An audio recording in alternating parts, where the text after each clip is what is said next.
Hello everyone.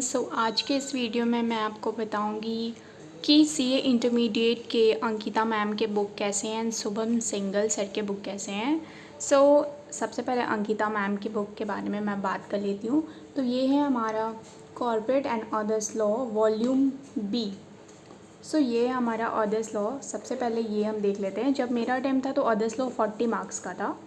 तो यहाँ पे Indian contract act unit 1 to 3, negotiable instrument act, general clauses and interpretation of statutes सारे एक ही में आ गए हैं। आप देख सकते हैं कि किस टाइप का इनको ये समराइज वे में ये चार्ट्स प्रोवाइड करती हैं एंड कलरफुल भी है नोट्स, क्योंकि जो कीवर्ड्स हैं ना वो हाईलाइटेड होते हैं। तो आप देख सकते हैं ये कैसे डिफरेंस अलग अलग दिया हुआ है। पहले टॉपिक के भी पहले हमें ये पॉइंट्स रिमेंबर करने के लिए समराइज वे में दिया हुआ है। उसके अंदर ब्लैक से नॉर्मल आप देख सकते हैं, ब्लैक से नॉर्मल लाइन है और ब्लू से डिफरेंट, जो हमें केस जो मतलब एग्जैक्ट हमें याद करना है वो लाइन है, जो लॉ के लैंग्वेज में हमें लिखना है वो लाइन है। तो मैं डिटेल में इस चार्ट को आपको दिखा रही हूँ कि अगर आप परचेज़ करना चाहते हो तो आप पहले देख लो कि किस टाइप का है, ताकि फिर बाद में आप रिग्रेट ना करो। ये पूरा अदर्स लॉ का है बुक, ठीक है। एंड इसके बाद हम कंपनी लॉ के बारे में देखते हैं। तो ये वॉल्यूम 1A, यहाँ पे चैप्टर 4 है कवर किया हुआ इसमें।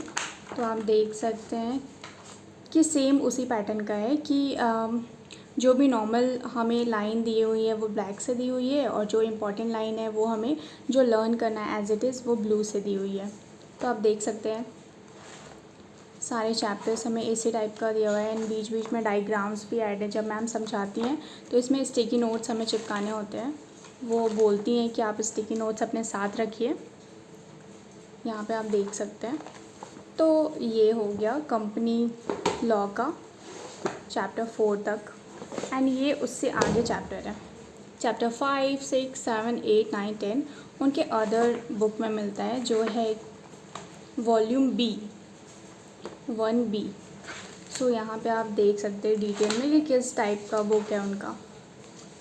मैं अच्छे से आपको इसलिए दिखा दे रही हूँ ताकि आप देख पाओ। अगर आपको ख़रीदना है तो आप पहले देख लो। एंड इसके बाद हमें एक क्वेश्चन बैंक आता है जो सबसे इम्पॉर्टेंट है। जैसे जैसे मैम चैप्टर का टॉपिक कराती हैं ना, इस क्वेश्चन बैंक से क्वेश्चन भी कराते जाती हैं, तो बहुत ही ईजी होता है। तो ये बहुत ही अमेजिंग है।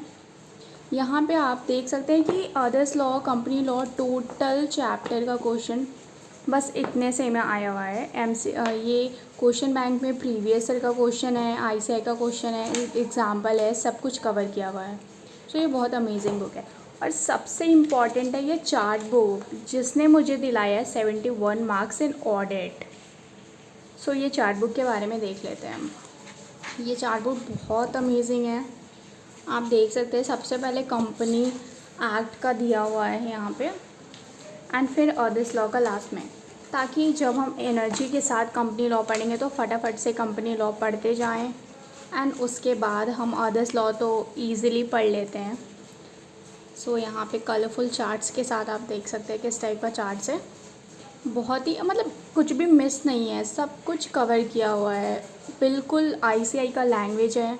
सबसे अच्छी बात ये है कि बिल्कुल ICI का लैंग्वेज है। सेक्शन एक एक चीज़ बिल्कुल कवर किया हुआ है, कुछ भी स्किप नहीं है। काफ़ी कंसाइज मटेरियल है।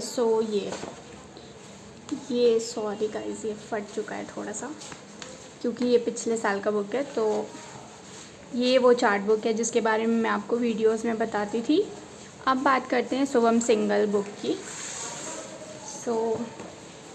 शुभम सिंगल की बुक से तो मैंने पढ़ाई नहीं किया, बट इनके लेक्चर्स मैंने देखे हैं, बहुत ही अच्छी है। और शुभम सिंगल सर से मैं मिली हुई हूँ, क्योंकि ये जनवरी 10 को एक प्रोग्राम हुआ था, तो उस कॉन्फ्रेंस में सर आए हुए थे, तो मैंने इनसे मिला हुआ, तो मेरे को बहुत मज़ा आया था। तो अब शुभम सिंगल सर की बुक की बात कर लेते हैं। इनके बुक्स मुझे थोड़े से देखने पड़ेंगे, क्योंकि मैंने सच में ये नहीं पढ़ा हुआ है इनके बुक से। तो यहाँ पे इनका बुक तो और भी अच्छा है, क्योंकि सारे हेडलाइंस ये देखिए आप कैसे हाईलाइटेड करके दिए हुए हैं, और जो इम्पोर्टेंट पॉइंट्स है वो रेड में दिए हुए हैं।